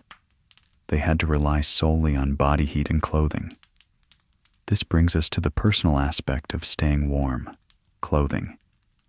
The Romans are famously associated with the toga, but the toga was a formal ceremonial garment, essentially a large woolen blanket wrapped around the body. It was warm but cumbersome. For daily wear in winter, the Romans relied on layers. The base layer was the tunic. In summer, a man might wear a single linen tunic. In winter, he would wear a wool one, and he would not stop at one. The Emperor Augustus, who was notoriously sensitive to the cold, was said to wear 4 tunics, a toga, and a woolen chest protector in the winter. This practice of wearing multiple tunics was the standard solution for the cold. Wool was the fabric of winter. Rome had a massive wool industry. Sheep were herded in the mountains during the summer and brought down to the plains in the winter. The wool was spun, woven, and felted into heavy, dense cloth. This cloth was somewhat water-resistant and retained heat even when damp. The quality of the wool varied immensely. There was the fine, soft wool of Tarentum, and then there was the rough, scratchy wool worn by the slaves and the poor. For those who worked outdoors, heavy cloaks were essential. The penula was a hooded cloak, similar to a poncho, made of heavy felted wool or leather. It was the standard gear for travelers and soldiers. It provided a tent-like covering that trapped the body's heat and shed the rain and snow. Another heavy cloak was the sagum, the distinctive red cloak of the Roman soldier. It was essentially a rectangular blanket pinned at the shoulder. At night, the soldier would unpin it and use it as his bedding. This dual-use nature of Roman clothing, garment by day, blanket by night, was practical and necessary. There was also the lacerna, a more fashionable cloak that could be worn over the toga to protect it from the elements. These cloaks came in various colors and thicknesses. A thick, dark wool lacerna was a common sight on the streets of Rome in December. Footwear also changed with the season. The open sandal, the solea, was abandoned for the calceus, an enclosed shoe or boot. These were made of leather and could be lined with fur or felt for extra warmth. Soldiers wore the caligae, hobnailed boots. In winter, they would stuff these boots with wool or fur to insulate their feet from the frozen ground. We have archaeological evidence of woolen socks, udones, being used. Letters found at the fort of Vindolanda in Britain contain requests from soldiers to their families for more socks and underwear to cope with the northern cold. This humanizes the struggle. Even the iron-disciplined legionaries needed warm socks. In the bedroom, the battle against the cold continued. Roman beds were simple frames strung with ropes or leather straps. On top of this sat a mattress, the torus, which was stuffed with straw, wool, or, for the rich, feathers. In winter, the amount of bedding increased. Heavy rugs and woolen blankets, stragula, were piled on. There were no duvets. Weight was the primary method of insulation. The bedrooms, cubicula, were often very small, sometimes barely larger than the bed itself. This small volume was easier to heat with a single brazier or simply by the body heat of the occupants. Curtains were hung across doorways and sometimes around the bed itself to create a smaller, warmer microclimate within the room. For the very poor, those living on the streets or in the open archways, winter was a lethal threat. They congregated near the public baths, hoping to catch some of the waste heat venting from the furnaces. They huddled in the porticos, the covered walkways that lined the streets, seeking shelter from the wind. The public baths, or thermae, were not just places to wash. They were public heating centers. For a minimal fee, often affordable to almost everyone, a Roman could spend hours in the warm, steam-filled halls of the baths. This was a crucial social service. The thermae functioned as the communal living room of the city. In the depths of winter, the caldarium, the hot room, was the most crowded space in Rome. Here, the heat was intense. The floors were hot enough to require wooden clogs, and the air was thick with steam. A citizen could raise their core body temperature significantly, soaking in the hot water until they were thoroughly thawed. This accumulated heat would linger in the body, providing a buffer against the cold for the walk home. The baths also offered the laconicum, a dry sweating room, similar to a modern sauna, which was thought to purge the body of the humors that caused winter sickness. It was a daily ritual of thermal maintenance. For a few quadrans, the smallest of coins, the state provided the warmth that the private home often lacked. Beyond the baths, the Romans sought warmth internally through their diet. Winter cuisine was distinct from the fresh salads and light meals of summer. It was a season of dense caloric intake. The staple was the pulse, a thick grain porridge made from emmer wheat. In winter, this would be enriched with lard or olive oil to add necessary fats. The lower classes relied heavily on legumes, beans, lentils, and chickpeas, which were dried in the autumn and boiled into heavy stews during the cold months. These stews were often flavored with garum, the fermented fish sauce that provided salt and umami, and perhaps a piece of salt pork or bacon. Hot beverages were essential. While the Romans generally drank their wine diluted with water, in winter, they consumed calda. This was a specific winter drink, a precursor to mulled wine. It was made by mixing wine with hot water and creating a warm, spiced mixture. It was often flavored with honey and spices like pepper, mastic, or saffron, if one could afford it. The calda was sold on the streets and in the thermopolia, the Roman equivalent of fast food counters. These establishments had large terracotta jars set into the masonry counters, kept warm by small fires underneath. A passerby could stop for a cup of hot wine and a bowl of warm lentil stew. The thermopolium was a refuge of light and heat on a dark street, a place to warm the hands around a clay cup before continuing the journey. The preservation of food was a critical winter skill. Since the growing season had ended, the city relied on the harvest stored in the great warehouses, the horea. Grain, oil, and wine were the trinity of survival. Meat was preserved through smoking and salting. The autumn slaughter of pigs provided the sausages and cured hams, perna, that would last through the winter. Root vegetables like turnips and parsnips were clamped in earth to keep them from freezing or rotting. The diet became more monotonous, relying on these preserved stocks, a daily reminder of the dormant earth outside the city walls. The rhythm of the day itself changed. The Romans did not have a fixed hour of 60 minutes. Their hour was defined as 1/12 of the daylight. In summer, an hour might be 75 minutes long. In midwinter, a Roman hour might shrink to 45 minutes. The working day was compressed. The sun rose late and set early. Business in the forum, the legal trials, and the market trading all had to be concluded rapidly before the light failed. By the 7th hour of the day in winter, effectively early afternoon, much of the city's official business would wind down. This extended darkness presented its own challenge: lighting.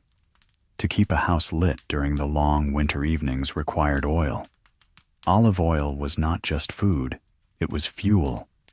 Millions of terracotta oil lamps, lucernae, have been found across the empire.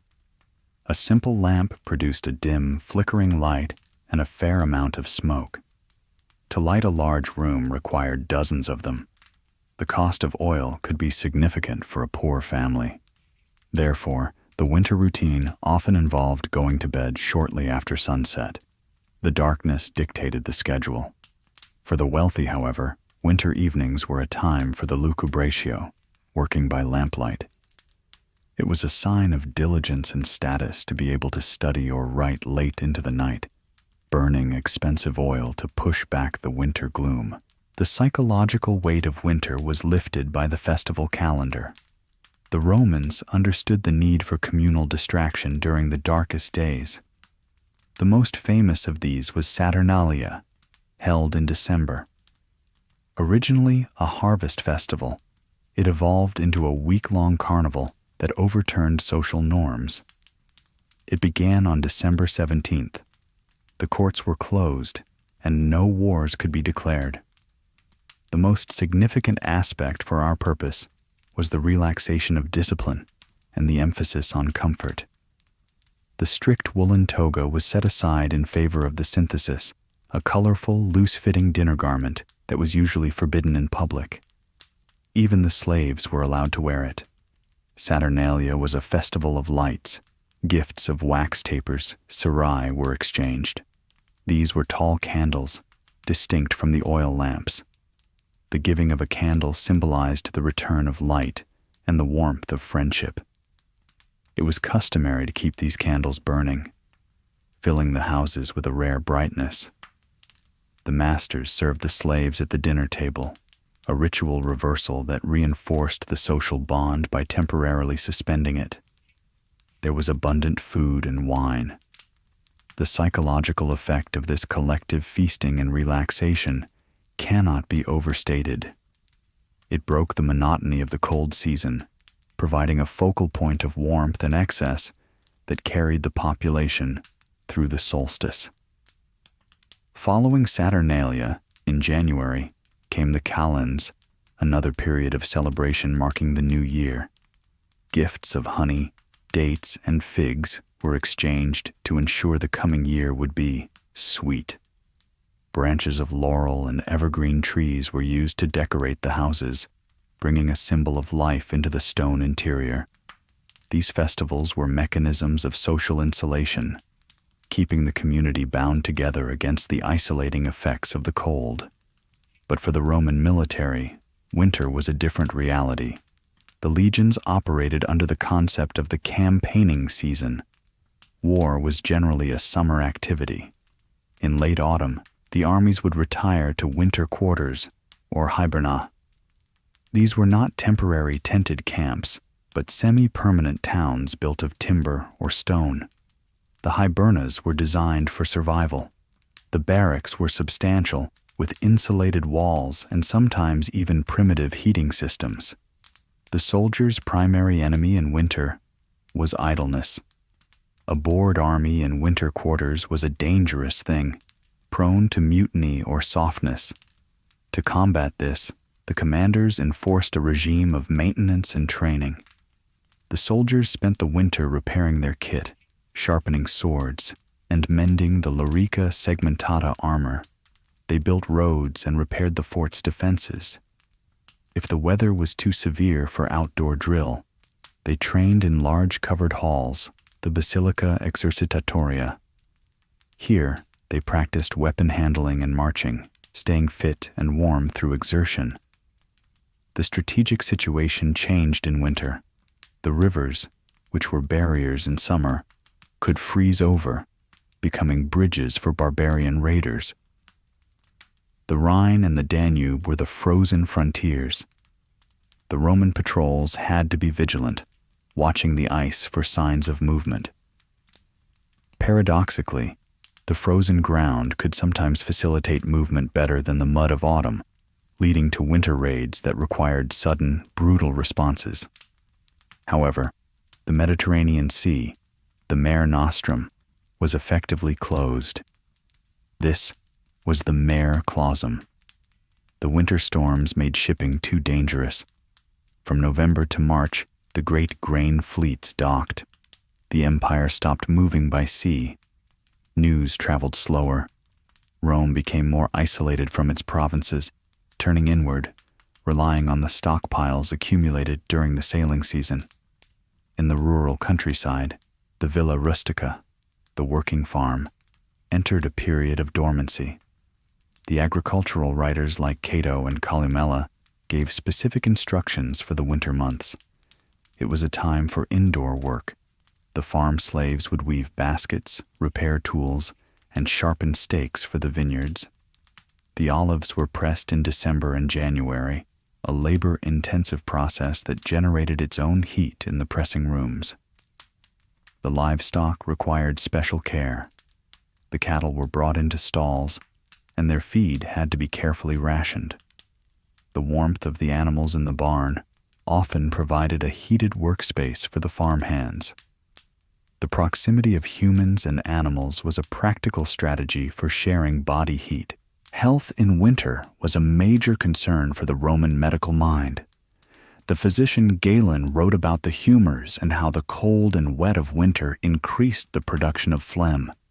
To counteract this, he recommended a heating diet, spices, wine, and roasted meats, and the avoidance of cold, moist foods like cucumber or fish. Respiratory illnesses were common. The smoke from the braziers and oil lamps in poorly ventilated rooms exacerbated lung problems. Tusses, or cough, was a constant background noise in the winter city. The elderly were particularly vulnerable. The lack of antibiotics meant that a simple winter chest infection often progressed to fatal pneumonia. The average lifespan dropped in the winter months. The cemeteries along the Appian Way saw more activity. The contrast between the classes was never starker than in January. The patrician in his villa, walking on a warm hippocaust floor, wrapped in fine Tarentine wool, eating preserved figs and drinking spiced wine, lived in a different climatic zone than the plebeian in a drafty insula, huddled under a rough blanket, trying to nurse a few embers in a clay pot. And yet, they both shared the same sky, the same short days, and the same waiting for the return of the sun. As the winter progressed towards February, the Romans began to look for signs of spring. The festival of Lupercalia in mid-February was a purification ritual, preparing the city for the new cycle of life. But before the spring could arrive, the deep cold had to be endured. The management of this cold was not just a physical struggle. It was a test of the Roman virtue of constantia, steadfastness. To endure the elements without complaint was a mark of character. In the northern provinces, like Britannia or Germania, the challenge was even greater. Here, the Romans encountered a cold unlike anything in Italy. The archaeological evidence from these frontiers shows adaptation. The houses were built with smaller rooms and fewer windows. The hippocausts were fired more intensively. The clothing changed, adopting the trousers, brachae, of the barbarians. The Romans, practical as always, realized that the toga was useless in a Scottish blizzard. They adopted the heavy woolen cloaks and the fur-lined boots of the locals. They drank beer instead of wine when the supply lines failed. They became a hybrid culture, Roman in discipline, but northern in survival. We must also consider the specific plight of the urban poor, who had no roof at all. The beggars, the runaway slaves, the destitute. For them, the city offered small mercies. The ovens of the bakeries, the pastrina, ran all night to bake bread for the morning. The walls of these bakeries radiated heat. It was common to find the homeless huddled against the external walls of a bakery, stealing a bit of warmth from the industry within. The arches of the aqueducts and the substructures of the amphitheaters provided shelter from the rain and snow, though little protection from the cold air. The supply of heat was ultimately a problem of logistics. Rome was a city of perhaps 1 million souls, and every one of them needed fuel. The surrounding forests of Latium had been depleted centuries ago. To feed the braziers, the hippocausts, the baths, and the bakeries, wood had to be imported from further afield. This created a massive industry of timber extraction and transport. The Tiber River was the main artery of this warmth. Huge rafts of logs were floated down from the Apennine Mountains during the spring floods and stored in vast timber yards, the negotiatores lignari, along the riverbanks. Charcoal, being lighter and more energy-dense, was transported by cart. The charcoal burners lived solitary lives in the high forests, managing their smoldering mounds. The arrival of the charcoal carts in the city was a daily event. However, this reliance on biomass fuel had a side effect: pollution. The air in Rome, particularly in winter, when every household lit a fire, was thick with smoke.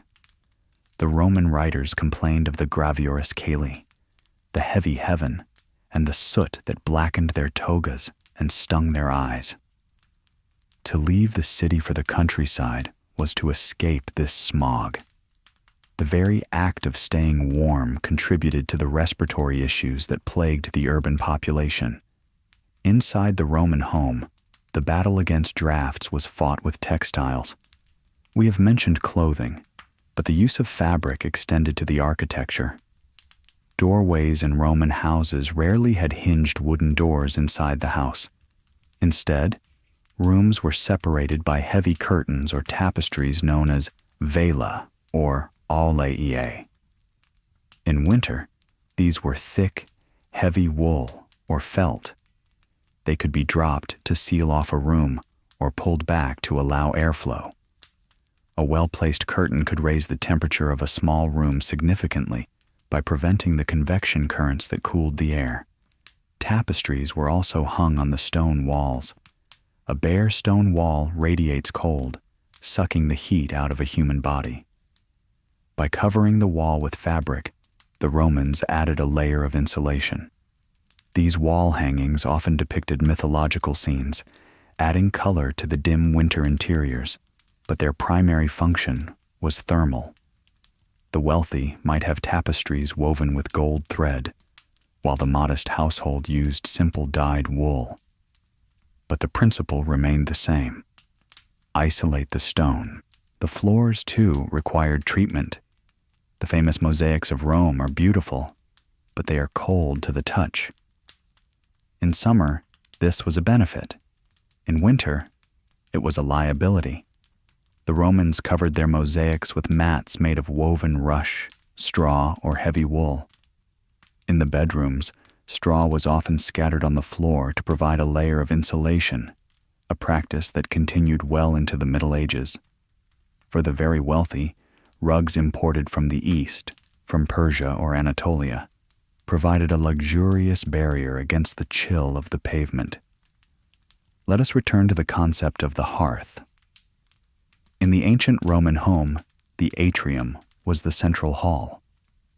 In the early days, there was an open fire in the center of the atrium, with a hole in the roof, the compluvium, to let the smoke out. This was the focus, the hearth. It was the sacred center of the home. The household gods, the lares and penates, were worshipped here. The family gathered here. As houses evolved and the hypocaust and portable brazier took over, the central open fire disappeared from the wealthier homes, but the symbolic importance of the flame remained. In the kitchens, however, the fire never went out. The Roman kitchen, the colina, was often a small, dark, and hot room. In winter, it became a magnet for the household slaves. While the master might shiver in the atrium, the cook and the kitchen staff were often the warmest people in the house. The masonry stove, a raised brick counter with charcoal fires on top, radiated heat. It was common for slaves to sleep near the kitchen in winter to take advantage of this residual warmth. We must also consider the role of oil beyond lamps. The Romans used olive oil as a barrier for the skin. After bathing, it was customary to rub oil into the body. This was not just for hygiene or aesthetics. A layer of oil traps heat and protects the skin from the drying effects of the cold wind. Athletes and soldiers would oil themselves heavily before exercise or duty in the cold. It was a form of biological insulation. Snow in Rome was a rare event, but it did happen. The poet Horace writes of Mount Soracte standing white with deep snow. When snow fell in the city, it caused a mixture of delight and chaos. The steep, narrow streets of Rome were paved with basalt blocks. When wet or icy, these became treacherous slides. Traffic would grind to a halt. The carts could not get up the 7 hills. The city would fall into a strange silence, muffled by the snow. For the children, it was a novelty. For the administration, it was a disaster. The aqueducts could freeze. If the water flow in the aqueduct channels slowed down too much, ice could form, cracking the waterproof lining. The curator aquarum, the magistrate in charge of water, had to ensure the flow remained fast and turbulent enough to prevent freezing. But snow also provided a luxury item: ice. The Romans had a sophisticated system of snow harvesting. Snow was collected from the mountains, packed into straw-lined pits, and compressed into ice. This was stored in underground chambers to last into the summer. So, in a strange inversion, the winter cold was harvested and preserved to cool the wine of the rich in July. The snow business was a specific trade, and the arrival of the snow wagons was a key part of the winter logistics chain. In the provinces, specifically in the north, the Romans encountered winters that their Italian architecture could not handle.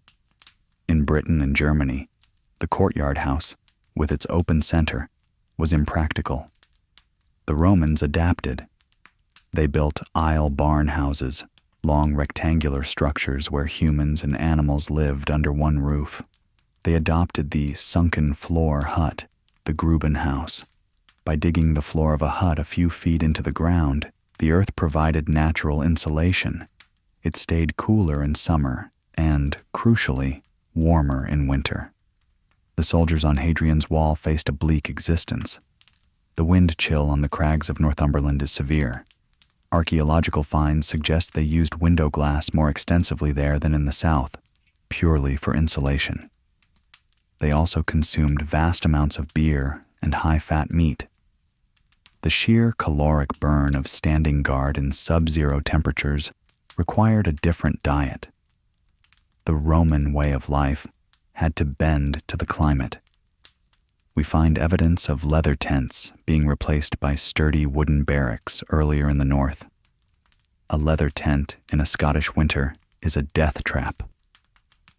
Let's look deeper into the bed, the final refuge. We mentioned the cubiculum was small. Sometimes the bed was built into a niche in the wall, like an alcove. This reduced the air volume around the sleeper even further. The pillow was often distinct from our soft version. It could be firm, stuffed with straw. But the warming pan was a known luxury. A metal pan filled with hot embers would be passed between the sheets before the occupant got in. It was a dangerous comfort. Scorched sheets were common, but effective. Communal sleeping was the norm for the lower classes. The concept of a private bedroom for every individual is a modern anomaly. In a Roman insula, a family of 6 might share a single room. In winter, they slept together in one bed or on one pallet. This bundling was the most efficient heater available. The body generates about 100 watts of heat at rest. 6 people are a 600-watt heater. This shared intimacy was a survival strategy. There was also a distinct lack of winter sports or outdoor leisure. The Roman idea of leisure, odium, was intellectual or social. There was no skiing, no ice skating. Winter was a time of contraction. You stayed indoors, you read, you talked, you gambled. Dice games were incredibly popular. In the flickering light of the brazier, with the wind howling outside, the click of the dice and the movement of counters on a board were the soundtrack of the winter evening. It was a time for storytelling, for reciting poetry, for the oral transmission of culture. The cold forced people to sit still and listen. The fear of the draft was almost superstitious. The Romans believed that cold air entering through a crack could bring disease. This is why they were so obsessive about shutters and heavy curtains. Fresh air in winter was not seen as healthy. It was seen as a vector for the pestilence. The ideal winter room was sealed tight, smoky, and warm. This lack of ventilation likely contributed to the spread of airborne diseases, but in the immediate choice between freezing and bad air, they chose the bad air. Another source of warmth was the presence of animals. While we don't think of Romans keeping pets in the modern sense, dogs were common. Small dogs, like the Maltese, were favored by women and often slept in the bed. They were living hot water bottles. In the countryside, bringing the prize livestock closer to the living quarters was standard. The heat from a stall of oxen could raise the temperature of the adjoining rooms. In the temples, the cold was a problem for the priests. The temples were high-ceilinged, stone boxes often unheated. The rituals required the priests to be dressed in specific, often thin, vestments.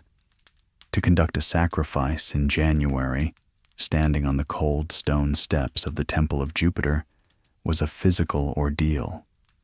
We know that some temples had small braziers for the officiants to warm their hands, but the gods apparently did not require central heating.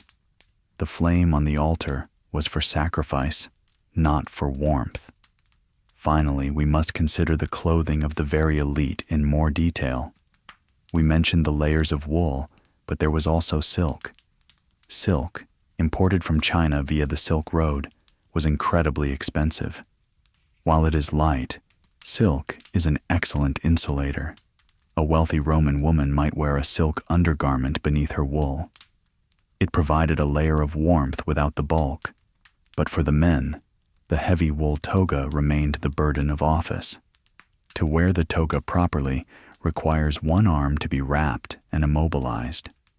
In winter, this was actually an advantage, keeping the limb close to the body. But a toga cannot be fastened with buttons or zippers. It is held in place by friction and posture. To walk in a toga in a winter gale required immense physical control to keep the garment from unraveling and exposing the wearer to the elements. The quest for warmth in Rome was inextricably linked to the fear of fire. As the temperature dropped, the risk of conflagration rose. The insulae, Those towering tenements of timber and mud brick became tinderboxes. Every brazier glowing in a third-floor apartment was a potential spark for a catastrophe. The Roman fire brigade, the vigils, operated on high alert during the winter months. Organized into 7 cohorts, each responsible for 2 of the city's 14 regions, they patrolled the streets at night, carrying axes, buckets, and siphons. The siphon was a primitive fire pump, a double-action device that could project a jet of water, but it required a constant supply that was difficult to maintain in the narrow, crowded alleys. Often, the method of extinguishing a fire was simply to demolish the burning building and the ones adjacent to it to create a fire break. This brutal calculus meant that a family trying to stay warm could lose their home, not to the fire itself, but to the axes of the vigils trying to prevent its spread. The law was harsh. A tenant who caused a fire through negligence could be flogged or even executed. Thus, the act of lighting a fire was always performed with a degree of anxiety. Let us look closer at the maintenance of the winter wardrobe. The heavy woolen togas and cloaks required specialized care. They could not simply be washed in a river. They required the services of the Phallonica, the fullery. The fullers were the dry cleaners of the ancient world. In winter, their trade was vital. Wool, to remain water-resistant and warm, needed to retain some of its natural lanolin, but it also became heavy with grease and soot from the city air. The cleaning process was industrial and pungent. The clothes were placed in small tubs filled with water and aged urine. Urine is rich in ammonia, which acts as a degreasing agent. The workers, often slaves, would stand in these tubs, trampling the cloth with their feet to agitate the fibers and release the dirt. It was cold, wet work. After the wash, the cloth was rinsed, beaten, and then treated with sulfur smoke to bleach and sanitize it. This sulfur treatment also helped to kill the lice and fleas that plagued the population in winter, when thick layers of clothing were rarely removed. The smell of a Roman crowd in winter was a complex bouquet of wood smoke, damp wool, unwashed bodies, and the faint chemical tang of the fullery. The materials used in construction also played a subtle role in thermal regulation. Rome is built on and from volcanic rock. The primary building stone was tufa. There are different varieties of tufa. Capellaccio, the gray, crumbly stone of the early city, was poor quality. But Grotta Oscura tufa, a yellowish, porous stone, had better insulating properties than the dense, cold marble that clad the imperial monuments. The porous nature of the volcanic stone meant it held air pockets, providing a minor barrier against the thermal transfer. However, the Romans also used vast amounts of travertine and marble for the houses of the rich. These stones are thermal bridges. They conduct heat away from the body rapidly. A marble floor sucks the warmth out of bare feet. This is why the use of wooden duckboards or heavy reed mats was essential in the marble-lined rooms of a winter palace. The aesthetic desire for a grand, stone-clad interior was at direct odds with the physical need for warmth. The opus sectile floors, beautiful geometric patterns of cut stone, were covered up and hidden for 3 months of the year. The morning routine in winter was an exercise in willpower. The Roman day began at dawn. In summer, this was pleasant. In winter, it meant waking up in the dark, in a room that had lost all its heat during the night. The water in the wash basin might have a film of ice on it. There was no hot shower to wake up the system. The transition from the warm cocoon of the bed to the freezing air of the atrium was a shock. Most Romans slept in their undertunics. They would simply add layers on top immediately upon rising. The concept of getting dressed was less about changing clothes and more about adding armor against the cold. Breakfast, or ientaculum, was a quick, functional affair. A piece of bread, perhaps dipped in wine or oil, and maybe a piece of cheese. It was eaten standing up or moving about. There was no lingering over a hot meal in the morning. The goal was to get moving, to generate body heat through activity. The streets would fill up quickly as people sought the warmth of the sun or the bustle of the market. In the rural areas, the winter silence was profound. The Villa Rustica was isolated. The roads could be impassable due to mud. The farm manager, the villicus, had to ensure the self-sufficiency of the estate. The woodpile was the most important asset. A good manager would have stacked the wood the previous spring to ensure it was dry. Burning green, wet wood is inefficient. It produces more smoke than heat. The efficiency of the winter depended on the foresight of the summer. There was also a specific fear of wolves in the winter countryside. As the snow deepened in the mountains, the wolf packs would descend into the valleys and plains in search of food. They were a threat to the livestock and occasionally to humans. The winter nights on a farm were spent listening to the howling, ensuring the gates were barred and the dogs were alert. The image of the wolf at the door was not a metaphor, it was a literal winter reality. We should also consider the salutatio, the morning ritual where clients would visit their patrons. In winter, this social obligation became a physical ordeal. The clients, often poorer citizens, would gather outside the patron's house before dawn, waiting for the doors to open. They would stand in the muddy street, wrapped in their thin cloaks, shivering in the wind. The patron, warm inside his house, would eventually receive them. The contrast in thermal comfort was a daily reinforcement of the power dynamic. To keep a man waiting in the cold was a display of dominance.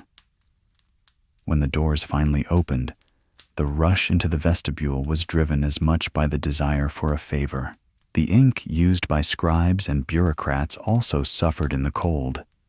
Roman ink, atramentum, was made of soot, gum, and water. In freezing temperatures, it would thicken or freeze in the inkwell. Scribes had to keep their ink near a heat source or warm it with their hands. Writing on wax tablets with a stylus was easier in the cold, but the wax itself could become hard and brittle, making it difficult to erase and rewrite. The bureaucracy, usually so fluid, slowed down. The machinery of the state was gummed up by the viscosity of the cold. In the temples, the Vestal virgins had the most critical heating job in the empire. They were charged with keeping the sacred fire of Vesta burning. This fire was not a large bonfire. It was a contained flame within the temple. If it went out, it signified that Rome had lost the favor of the gods. In winter, the drafty circular temple made this task difficult. The Vestals had to tend the fire constantly, battling the damp and the wind that swirled through the columns. A Vestal who let the fire die was stripped and beaten by the Pontifex Maximus in the dark. The pressure to maintain that single source of heat and light was immense. It was the symbolic hearth of the entire city. Let us mention the winter rose. The Romans had a fascination with defying the seasons. The Emperor Nero was famous for demanding roses in winter. To achieve this, gardeners used hot water systems to heat the soil or built proto-greenhouses using mica sheets to protect the blooms. These forced flowers were incredibly expensive, a display of ultimate luxury. To have a bouquet of fresh roses on the table while snow fell outside was to show that one's wealth could conquer nature itself. For the ordinary Roman, however, the only greenery was the evergreen boughs brought in for the festivals. The acoustical landscape of the city changed. In summer, with windows and doors open, the noise of Rome was overwhelming. In winter, with everything shuttered and barred to keep the heat in, the city became muffled. The sounds did not carry as far. The streets were emptier at night. The distinct hum of Rome dampened down to a lower frequency. Finally, we must touch upon the end of winter. The arrival of the west wind, the Favonius, in February marked the beginning of the thaw. The navigation of the seas would resume. The army would prepare to march. The feeling of relief was palpable. The Romans were a solar people. They worshipped the sun not just as a god, Sol Invictus, but as a physical necessity. The return of the warmth was the return of life. The lighting of the new fire in the Temple of Vesta on the 1st of March symbolized this renewal. The old, stale cinders of winter were swept away, and a fresh, clean flame was kindled, promising a new summer of heat and expansion. The physiological understanding of heat was central to the Roman worldview. They did not view temperature merely as an external weather condition, but as a fundamental quality of life itself. In the medical philosophy of the time, life was defined by heat. A living body was warm, a corpse was cold. Youth was a time of high heat and moisture, while old age was a progression towards cold and dryness. Therefore, the struggle to stay warm in winter was not just a matter of comfort. It was a battle to preserve the vital essence of life. To be cold was to be closer to death. This explains the obsession with hot baths, warm wine, and thick wool. They were artificially supplementing the body's fading internal fire. This belief influenced how they treated the elderly. The gerontimium, or care for the aged, involved keeping them constantly warm. Old men were encouraged to drink undiluted wine, which was considered heating, and to bathe often. The winter was viewed as the enemy of the old. The poet Martial writes movingly of the elderly trying to catch the last rays of the winter sun in the porticos, tracking the light as it moved across the columns, trying to absorb enough warmth to survive the coming night. There were winters, however, where no amount of wine or wool was enough. The historical records speak of great winters, anomalies where the climate shifted violently. In 270 BC, and again in several years during the Empire, the Tiber River froze solid. This was a catastrophic event. The river was the highway of Rome. When it froze, the grain barges could not move. The city faced starvation. The bridges were threatened by the crushing weight of the ice. In these times, the social contract frayed. The public fountains froze, depriving the poor of water. The trees in the gardens cracked and died. These events were recorded by historians with the same gravity as a plague or a barbarian invasion. They were reminders of how fragile the Roman mastery over nature really was. It is interesting to note the technological stagnation regarding the chimney. The Romans had the hypocaust, the aqueduct, and the dome, but they never fully developed the domestic chimney as we know it. Most rooms with braziers were smoky. They relied on high windows or vents in the ceiling to let smoke escape, but this also let heat escape. The open fireplace with a chimney stack, which became the standard in medieval Europe, was rare in Rome. This suggests a cultural tolerance for smoke that we would find unbearable. A Roman winter interior smelled of wood smoke, oil, and humanity, a dense atmosphere that they likely associated with safety and warmth.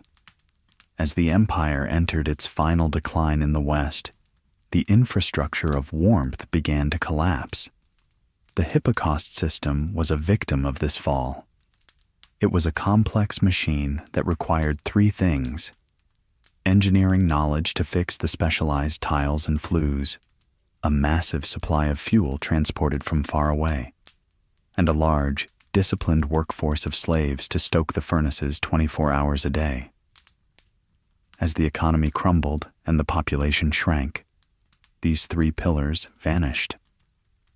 The aqueducts were cut or fell into disrepair, meaning the great public baths ran dry and cold. The trade networks that brought charcoal from the mountains broke down.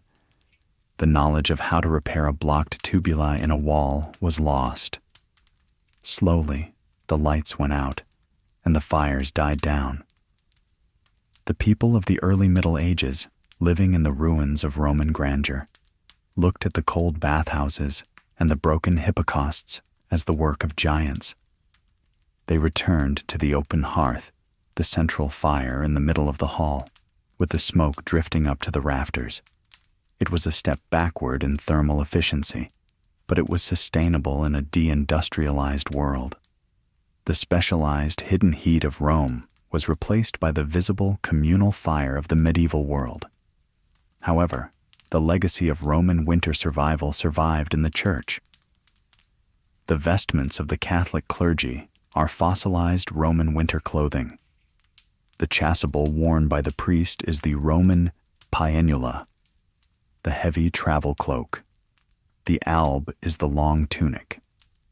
Even the calendar of festivals, Christmas near the solstice, replacing Saturnalia, is a continuation of the Roman rhythm of combating the dark with light and celebration. We must also consider the psychological impact of the Roman winter on the literary mind. It was a season of reflection. The enforced indoors led to a culture of letter writing. Cicero and Pliny wrote many of their letters in the winter months when the distraction of public life was minimized. The winter of the soul was a time to organize one's thoughts, to read the Greek classics, and to prepare for the activity of spring. It was a necessary pause in the frantic energy of the Roman ambition. The relationship with the barbarian north also fundamentally changed Roman fashion. We mentioned the trousers, or brachae. For centuries, wearing pants was considered effeminate and barbaric by the toga-wearing Romans. But the cold is a persuasive teacher. By the late empire, the soldiers and even the emperors were wearing trousers. The practicality of the northern garment won the war against the tradition of the southern drape. The winter conquered the toga. The image of the late Roman soldier in his trousers, heavy cloak, and fur-lined hat is visually closer to a medieval knight than a legionary of Caesar. The climate had reshaped the image of the conqueror. Ultimately, the story of how Rome stayed warm is a story of adaptation and defiance. They built a civilization in a Mediterranean climate and then expanded it to the frozen forests of Germany and the rainy hills of Britain. They tried to export their climate with them, building baths and hypocausts in places where they made no ecological sense, simply because to be Roman was to be warm and clean. It was an act of imperial will. They burned whole forests to maintain the illusion of an Italian summer in a British winter. Good night.